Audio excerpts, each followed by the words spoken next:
selama ini aku sekolah, belajar ini anorganik, ini organik, tapi kok tetap nggak ngerti gitu ya. Tapi ternyata ya itu mungkin karena kitanya nggak mau cari tahu. Dalam prosesnya tuh pasti nggak akan gampang ya. Jadi pelan-pelan aja, yang penting kita udah ngelakuin sesuatu buat ngejaga bumi kita, kayak gitu sih.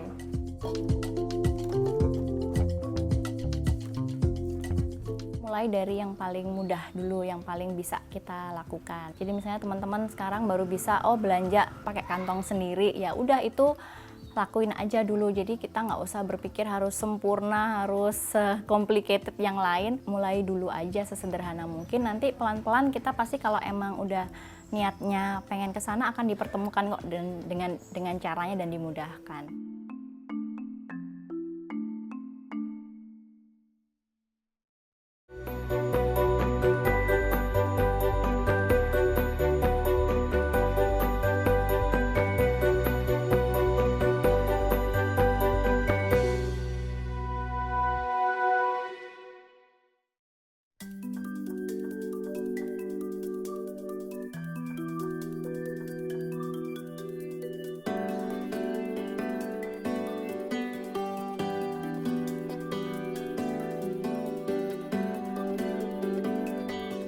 Semenjak pandemi itu aku banyak belanja online. Semuanya serba online kan, terutama bahan-bahan kue gitu ya.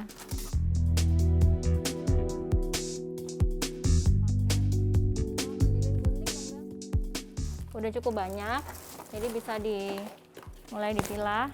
Bella sama Caca kumpulin yang plastik ya. Biasanya ngerjainnya sama anak-anak ini sambil santai aja sih.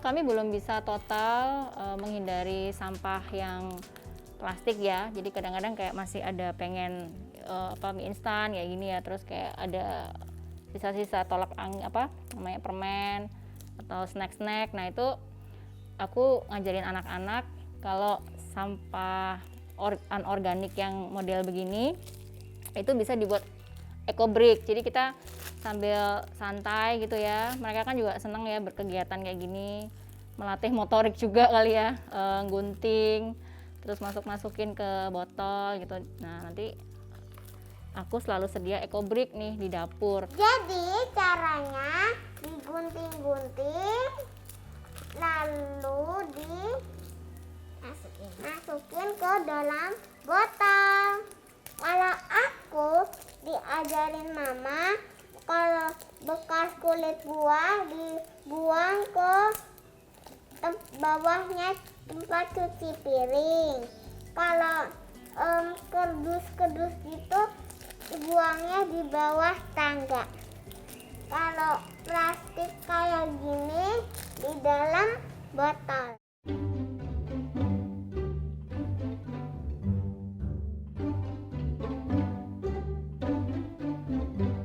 Aku masih pakai tong sampah karena kan mungkin nanti ada tamu atau apa gitu ya, atau saudara gitu kan. Tapi aku juga sudah memilah sih. Jadi yang paling utama sih sampah organik, karena kan aku pikir 60-70% sampah rumah tangga itu kan sebenarnya organik, dan organik itu kan bisa diolah. Nah jadi semua sampah organikku itu sudah terolah, sama sekali nggak ada yang ke TPA ya. Tapi untuk sampah anorganiknya juga aku pilah sih. Jadi aku ada tempat khusus di belakang, kayak kardus bekas paket atau bekas kemasan, itu masuk ke situ. Nanti sekitar 2 minggu sekali gitu aku baru pecah-pecah nih, ini kardus, ini plastik, ini kertas. Nah terus nanti aku kasih ke pelaku daur ulang.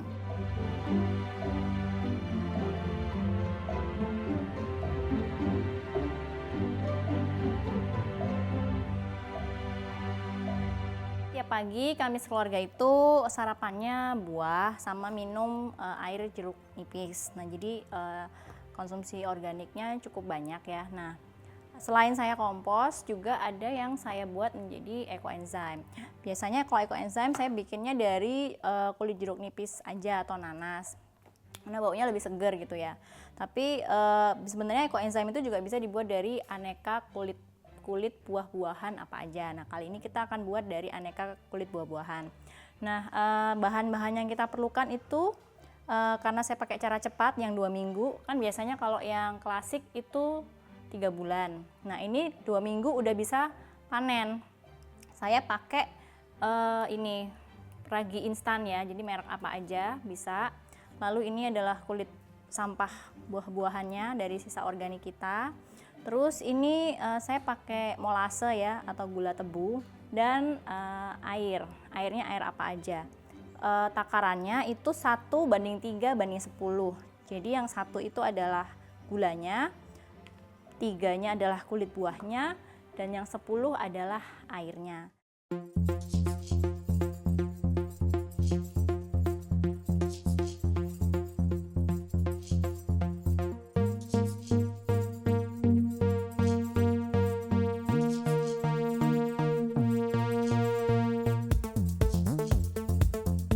Nah, dengan dibuat ekoenzim ini, efek ke belakangnya jadi besar juga, karena ternyata kan ekoenzim itu bisa buat cairan pembersih, buat obat pel, buat ngelap, bahkan buat pupuk, bahkan buat disinfektan segala macam kan. Jadi akhirnya dengan bikin ekoenzim kami jadi stop belanja yang kayak pembersih rumah, itu udah sama sekali nggak pernah belanja lagi.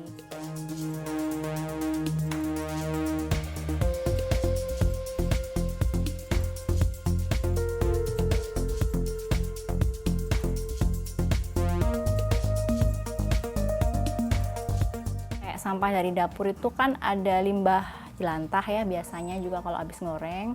Nah, itu aku bikin jadi sabun cuci tangan, jadi sabun cuci piring. Nah, itu dari jelantah. Nah, efeknya ada lagi kan, jadi aku nggak beli lagi cairan sabun untuk cuci piring gitu kan, sabun cuci tangan juga udah dari situ gitu. Jadi dengan memanfaatkan limbah organiknya itu, selain aku stop buang sampah ke TPA, jadinya juga aku jadi kayak yang benda-benda, barang-barang yang biasanya aku belanja bulanan itu udah stop nggak belanja lagi.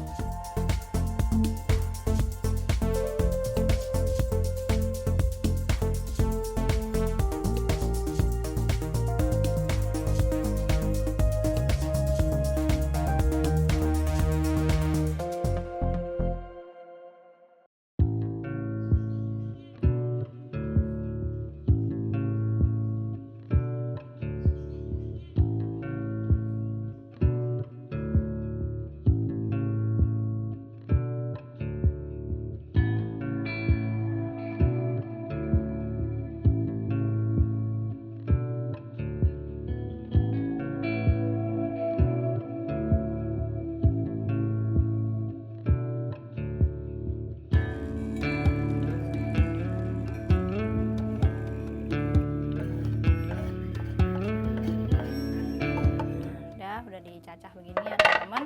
Terus di rendaman bawah itu aku kasih ini larutan biokompon 1:50. Jadi 1 liter air, biokomponnya sekitar 20 ml.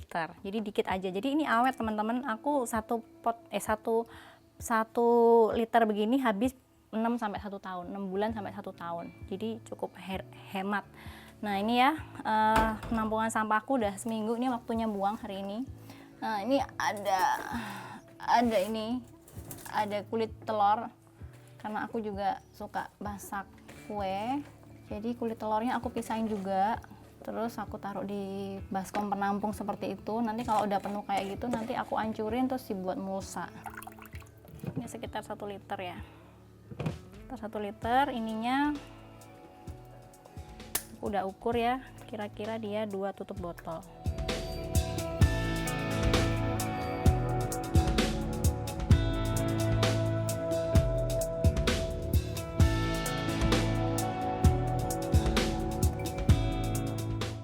Aduk-aduk aja nih. Nah, ini udah larutan biokompon. Tadi sampahnya, yang penting dia basah aja, kena kerendam, atau dia udah kena disemprot-semprot juga bisa, tapi kalau aku suka direndam.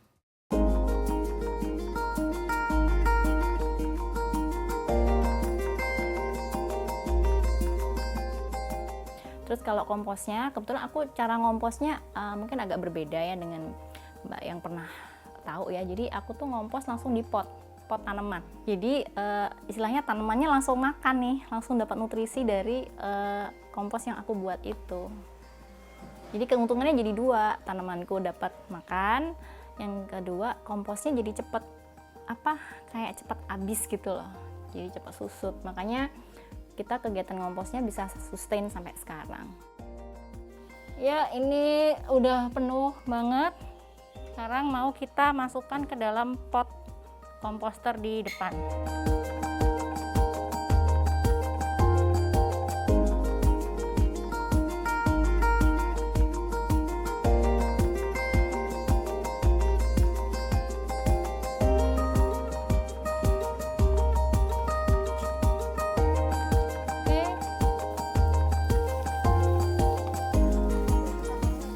Juga salah satu tips ngompos ya.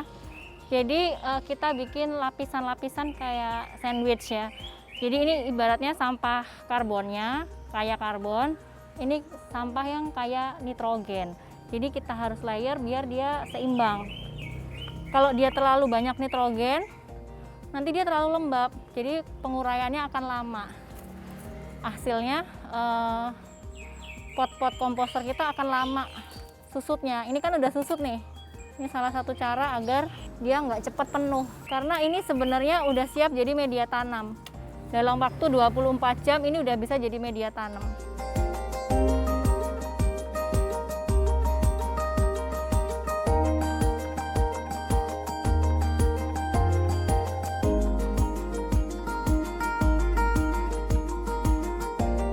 Itu sempat berhenti ngompos sebenarnya. Karena apa? Dulu kan aku belum tahu caranya kan. Jadi kayak aku cuman beli tongnya itu, terus aku masukin aja ke situ kan sampah organikku. Terus lama-lama jadi bau kan. Bau. Terus tetangga komplain nih, karena kan kami kan agak dempet-dempetan ya rumahnya. Jadi kan ada kecium tuh bau nggak enak gitu kan. Dikomplain tetangga, suami marah dong gitu kan. Maksudnya jadi nggak enak kan sama tetangga. Udah deh nggak usah ngompos lagi gitu kan. Jadi sempat berhenti untuk ngomposnya. Jadi sih strugglingnya di situ sih, karena memang kalau kita belum ketemu caranya kan itu akhirnya jadi kayak sesuatu yang sulit diterima ya, mengganggu kenyamanan. Tapi akhirnya ketika udah ketemu cara ngompos yang oke, ya udah jalan dengan lancar. Tipsnya mulai dari yang paling mudah dulu, yang paling bisa kita lakukan. Jadi misalnya teman-teman sekarang baru bisa belanja nggak pakai kantong sendiri, ya udah itu lakuin aja dulu. Jadi kita nggak usah berpikir harus sempurna, harus complicated yang lain. Paling nggak mulai dulu aja sesederhana mungkin. Nanti pelan-pelan kita pasti kalau emang udah niatnya pengen ke sana akan dipertemukan kok dengan caranya dan dimudahkan.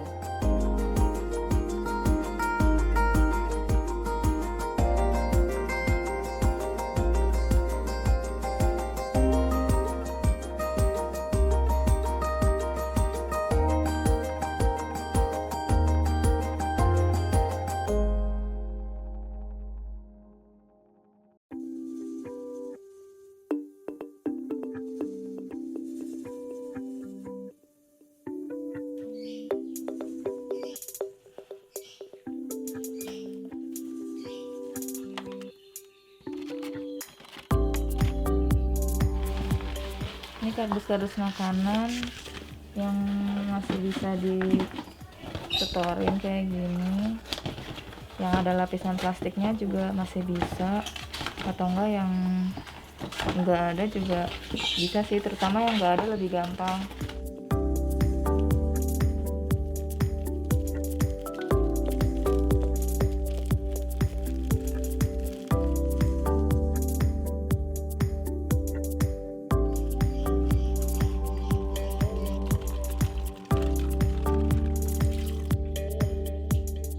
Awalnya ya karena sebelumnya kan ada pikiran kayak ternyata kita harus milahin sampah ya, ternyata sampah itu tuh efeknya ini banget, ke TPA tuh udah numpuk banget. Jadinya kayaknya kalau misalkan aku bikin usaha kok kayaknya harusnya memang mikirin ini, karena ya meskipun orang bisa milah sendiri, tapi kalau akunya aja nggak bisa nyiapin yang lebih ramah lingkungan, pastinya mereka juga bingung kan nanti akhirnya kemana. Akhirnya ya dari situ mulai cari-cari alternatif kira-kira kemasannya yang bisa daur ulang atau misalkan dipakai lagi atau gimana, kayak gitu sih. Dari 2019 sih, cuma waktu itu masih mikirnya belum terlalu se-strict sekarang, kayak ya udahlah masih bisa didaur ulang, ya udahlah ini mah gampang. Tapi ternyata kesininya tuh kayak makin kok kayaknya jahat banget ya kalau misalkan makin banyakin sampah kayak gitu. Akhirnya ya udah diganti lagi kayak gitu sih.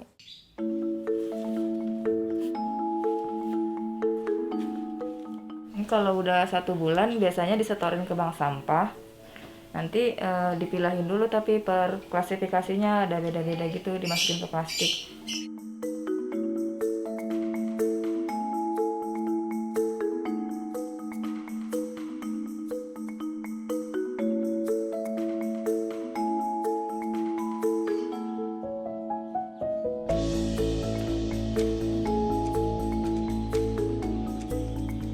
Yang pertama sih biasanya karena emang mulai kan sendiri ya, jadi mulai milih-milihin, terus akhirnya pas lihat sampah, ya ampun kok ini penuh banget. Terus akhirnya aku bilangin ke semuanya, terutama ibu ya, kan dia belanja jadi ngerti kan, maksudnya bahan-bahan yang dia beli, yang dia belanjain kan pasti dari ibu gitu. Terus aku kasih tahu aja, ini jangan pakai plastik kayak gini dong, kan bisa diplastikin 1 aja atau enggak bawa 1 tote bag gede, dimasukin aja semuanya ke situ. Kan juga kan nanti langsung dibawa pulang diberesin gitu. Tapi ya awalnya mungkin kayak ya biasalah, kalau misalkan belum biasa, apa sih orang kayak gini doang, cuma 1 doang kok sampahnya, kayak gitu. Akhirnya ya dikasih tahu lagi ya, maksudnya aku sih berusaha kayak nerapin. Tapi kalau misalkan keluarga masih belum bisa, ya itu sih memang harus disabar-sabarin, kayak dikasih tahu lagi, diedukasi lagi kalau ini tuh nggak bisa diterima misalkan. Jadi kalau misalkan akunya juga nggak sabar tuh, jadi kayak gimana ya, pasti mereka bakal apa sih kalau kayak gitu tuh bakal kelas terus, kayak apaan sih nih orang ngeribetin aja kayak gitu kan. Akhirnya lama-lama sih mereka ngerti, terus mulai pilah sampah juga bantuin aku gitu.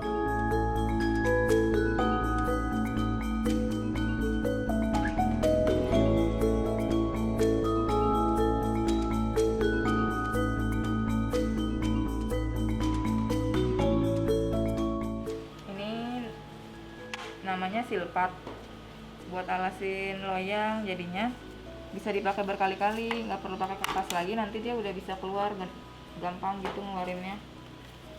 Kan kalau pakai kertas kan pasti dibuang, kalau ini bisa dicuci lagi.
Jadi sebelumnya saya pakai stiker yang ada tempel itu kan, langsung di sini. Tapi setelah saya cari tahu, ternyata kan stiker itu termasuk residu kan, gak bisa didaur ulang.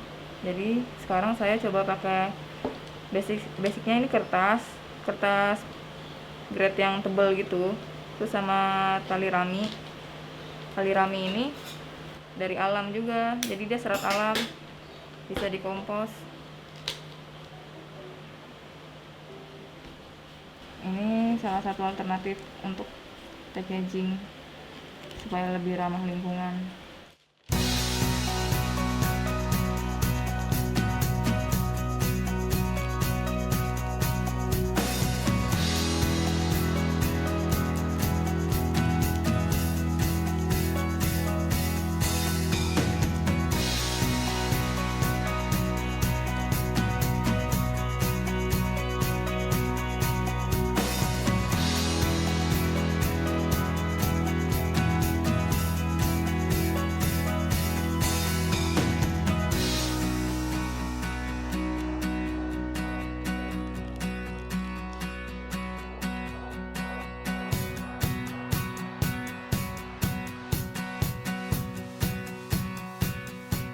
Selama ini aku sekolah belajar ini anorganik, ini organik, tapi kok tetap nggak ngerti gitu ya. Tapi ternyata ya itu mungkin karena kitanya nggak mau cari tahu. Jadi pas akhirnya aku cari tahu itu semakin paham kan.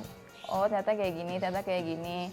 Berarti itu sebenarnya asal kita ada keinginan pasti bisa. Kalau misalkan kita benar-benar mau cari kayak bank sampahnya di mana atau mau setorannya kemana, itu pasti ada. Karena ternyata sebenarnya sekarang tuh udah berlimpah banget bank sampah ya kan. Terus kayak yang diambil ke rumah terus disetorin setiap minggu atau gimana. Jadi tuh maksudnya kalau kita cari celahnya dan kita cari informasi sebanyak mungkin pasti ada tuh celah untuk kita bisa alihin sampah-sampah kita gitu. Atau enggak mulai dari kita ngurangin sampah juga kan bisa ya. Apalagi sekarang banyak yang mulai kafe-kafe kurangin sedotan plastik, ganti yang kertas kayak gitu. Nah tipsnya sih mulai cari tahu tentang pemilahan sampahnya. Pasti banyak sih kayak misalkan akun Zero Waste yang udah kayak semacam komunitas ya, jadi sering sharing juga. Nah itu pasti dari situ kalian bisa dapat insight juga kan, supaya makin paham gimana cara ngolah sampah yang benar, gimana cara milahnya supaya ini tuh nggak masuk ke TPA lagi, jadi nggak makin numpuk kayak gitu. Nah terus kalau misalkan kalau udah ketemu channelnya, biasanya tuh ada komunitas kayak gitu bisa ngebantu banget, kayak saling sharing kayak gitu, nanya-nanya. Mungkin ada yang daerahnya sama atau deketan kayak gitu kan, jadinya lebih gampang biar nggak males gitu, intinya gitu sih. Terus juga dalam prosesnya tuh pasti nggak akan gampang ya, jadi pelan-pelan aja, yang penting pasti. Jadi yang penting kita ngerasa kita udah ngelakuin sesuatu buat ngejaga bumi kita kayak gitu sih.